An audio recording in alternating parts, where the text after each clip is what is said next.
36. Dangerous people. Criminals, rioters and sexual perverts are dangerous people, but they are normally no problem to a healthy society. If men are, by and large, godly in their standards, the criminal element is readily controlled. Problems arise when men become tolerant of evil. The really dangerous people to a society are those who are tolerant of evil.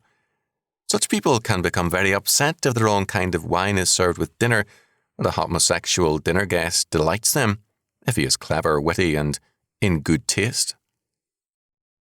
Others will wince and avoid a man whose grammar is bad, but a man with grammatically correct obscenity does not trouble them and can amuse them.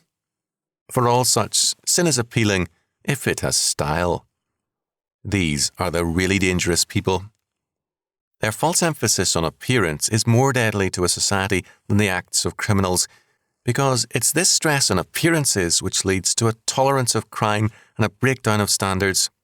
Nothing is more effective in undermining faith and morals than an emphasis on appearance rather than the faith.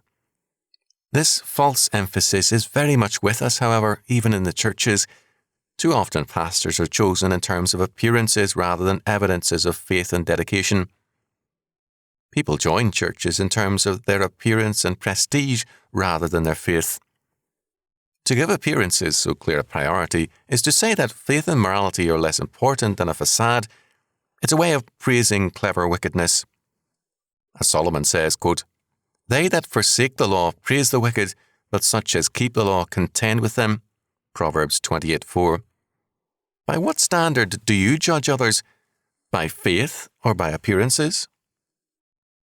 Remember, the Lord will judge you by the way that your life answers to that question.